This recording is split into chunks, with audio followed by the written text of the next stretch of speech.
तेसिताईं मुराद हिन जूते ते नक न कसंदो न वधी घुमर जी थी छत किरंदा बाबा पाण में विढ़ी मरन वो त हाणे छा थींदो समझ में नथी अचे अब दादा वारन के बुधाइण जो आ ये जी नाए सोट त असां का या लापरवाही आखिर की असां के एतमाद हुयो मीर शाहनवाज खान जे मथा।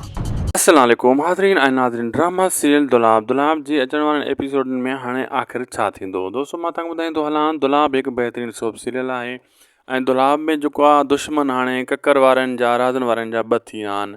ककर खे जॾहिं कोई ख़बर पई आहे त मंसूर खान ही कमु कया आहिनि ऐं हुनखे त उन शइ ते घणो गुस्सो आहे। हाणे गुलपरी खे बि वठी विया मुराद वारा, हाणे वरी इहा दुश्मनी बि जागी वई। हाणे रहज़न थधे दिमाग़ सां सोचींदो त हाणे ॿिन्ही दुश्मननि खे मुंहुं कीअं ॾियूं।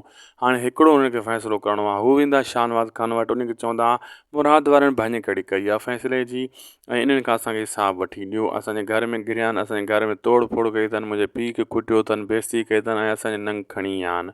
ऐं मुराद वारा बि इहा ॻाल्हि कंदा त असां इन शइ खे क़बूल ई न कयूं फ़ैसिले खे।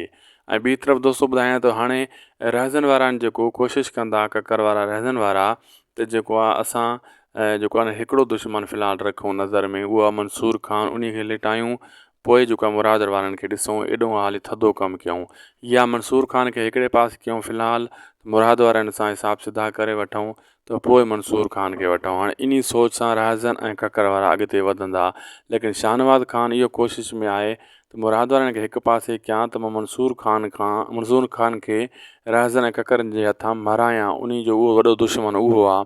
हाणे को न को मसइलो शाहनवाज़ खान ज़ाहिर कंदो, या गुलपरी वापसि थी वेंदी ककर वारनि खे, लेकिन थोरो गांजो ज़रूरु थींदो।